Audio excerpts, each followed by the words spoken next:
আসসালামু আলাইকুম guys, welcome back to another brand new vlog.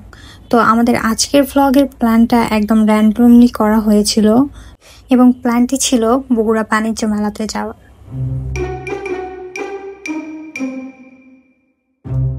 তো অবশেষে আমরা সবাই মিলে মেলার গেটে পৌঁছে গিয়েছিলাম এবং যে যার এন্ট্রি টিকিট কেটে নিচ্ছিলাম।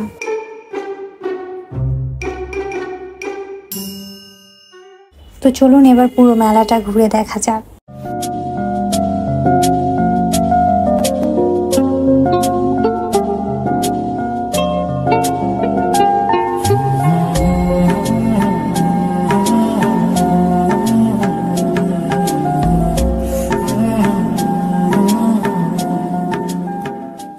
তো সেখানে ঘুরতে ঘুরতে আমার ফ্রেন্ড মেঘা আমাকে একটি ব্রেসলেট গিফট করেছিল।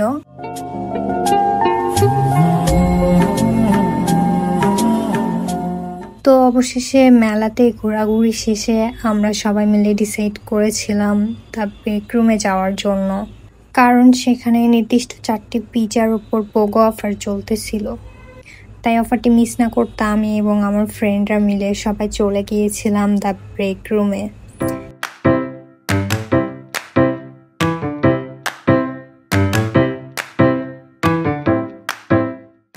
আমরা সময়ের আগেই ব্রেক রুমে চলে এসেছি, তাই আমাদের জন্য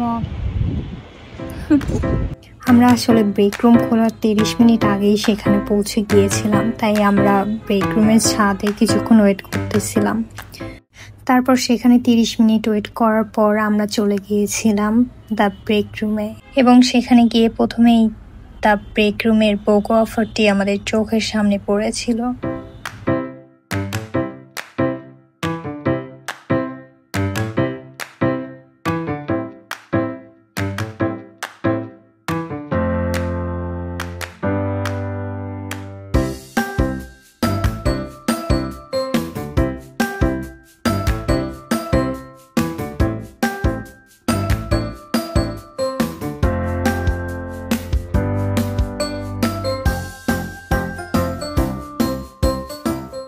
সেখানে আমরা একদম সকালের দিকে গিয়েছিলাম, তাই পুরো ব্রেক রুমটা একদম ফাঁকা ছিল।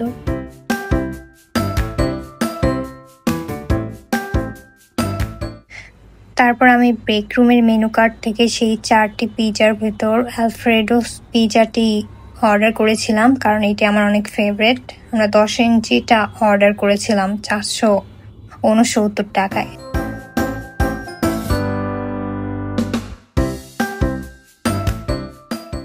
তারপর আমরা সেখান থেকে চলে গিয়েছিলাম দ্য ব্রেক রুমের সেই ফেমাস মিররটাতে।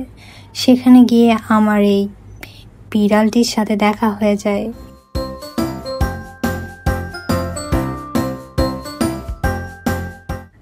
তো তারপর আমরা সেখানে সব ফ্রেন্ডরা মিলে পিক উঠাতে ব্যস্ত হয়ে গিয়েছিলাম এবং তার কিছুক্ষণের মধ্যে আমরা আমাদের অর্ডারটি হাতে পেয়েছিলাম। যেহেতু সেখানে পোগো অফার চলতেছিল, তাই আমরা 2টি পিজা পেয়েছিলাম এবং সেখানে যদি পিজার টেস্ট নিয়ে কথা বলি, সেখানে টেস্ট একদম মোটামুটি ঠিকই ছিল, কিন্তু সেখানে মাংসের পরিমাণটা অনেক কম ছিল, কিন্তু প্রাইস রেঞ্জ হিসেবে একদম সবকিছু ঠিক ছিল। তারপর আমরা সেখান থেকে বিল পে করে চলে আসলাম। তো যাই হোক গাইস, আশা করি ভিডিওটি আপনাদের অনেক ভালো লেগেছে। ভালো লাগলে অবশ্যই লাইক, কমেন্ট এবং সাবস্ক্রাইব করতে ভুলবেন না।